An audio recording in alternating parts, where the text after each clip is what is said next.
South Africa, Department of Agriculture gains momentum in tackling foot and mouth disease. Intensified efforts to control and eradicate foot and mouth disease, FMD, are paying off, said Agriculture Minister John Steenhuisen. In a statement on Wednesday, the minister said the process of procuring vaccines through Onderstepoort Biological Products, OBP, has started, and the next batch of vaccines are expected to be delivered by mid-June. This, as the disease management areas of 2 provinces is soon to be lifted, and an urgent order has been placed for much-needed vaccines to the value of 72 million rand. This marks a crucial step forward in the department's vaccination strategy. The department has provisionally costed the vaccine requirements for the 2025/2026 financial year at 1.2 billion rand, with each vaccine estimated at 100 rand per dose, Steenhuisen said. Recognising the seriousness of the FMD threat, the minister said he escalated control efforts to the Deputy Director General, DGG, for Agricultural Production, Biosecurity and Natural Resources Management, Dipapaneng Siraj, earlier this month. The office of the DDG has already engaged with veterinary services and various industry representatives to detail the actions required to curb the threat. The minister highlighted that the lifting of the current disease management areas, DMA, in the Eastern Cape and Limpopo is imminent.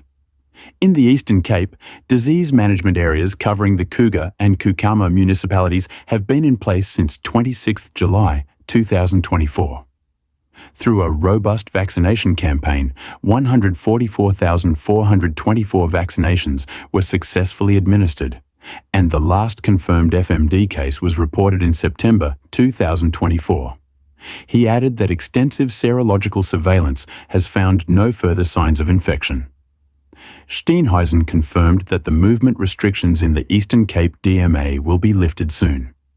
Similar success has been reported in the Vembe district, Limpopo, where a DMA was declared in September 2022 to control an FMD outbreak in dip tanks in the Vembe municipality. 2 rounds of vaccination saw 23,024 vaccinations administered on cattle across 34 dip tanks, proving highly effective in bringing the outbreak under control. These positive developments highlight the effectiveness of our collaborative control measures and the dedication of all stakeholders involved. The department remains vigilant and committed to implementing proactive strategies to safeguard animal health and the agricultural sector, said the minister. The minister reported that the DMA in KwaZulu-Natal remains in place, since there are still signs of active virus circulation in the area.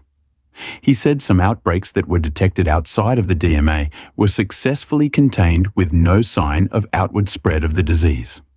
An abattoir in the Vryheid area in the DMA is in the process of being designated to slaughter animals from premises under FMD restrictions.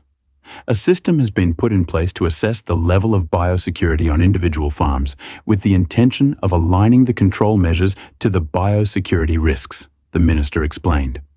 Meanwhile, the minister said a single outbreak was reported on a single farm in the Gert-Sibande municipality, Mpumalanga, in April 2025, which was identified as a trace forward from an auction in KwaZulu-Natal. Following 1 round of targeted surveillance of surrounding farms, there are no signs that this outbreak spread to any adjacent farms or other linked locations. The department has started with the 2nd round of surveillance, the minister said. In addition, in Gauteng, new FMD cases have been confirmed in the West Rand and East Rand. The minister noted that an outbreak at a feedlot and adjacent farm were found to be positive in the West Rand municipality. Initially, the outbreak was linked to an auction in Heidelberg. However, follow-up epidemiological investigation indicated a different infection source. Veterinary services are testing adjacent premises and linked locations to determine the origin of this outbreak and possible spread. Additional cases were detected in communal cattle in the East Rand in May 2025. Samples were collected and FMD infection was confirmed. Epidemiological investigations have commenced to identify and test all adjacent and linked locations. The minister announced that the People's Republic of China has suspended imports of cloven-hoofed animals and related products from South Africa due to the spread of the outbreaks in KZN to Mpumalanga and Gauteng. For more news, stay tuned to News Daddy Africa. Preliminary information obtained confirmed that this suspension includes only beef from South Africa to China. The good news is that the export of wool that complies with the protocol already agreed to has not been affected, the minister said.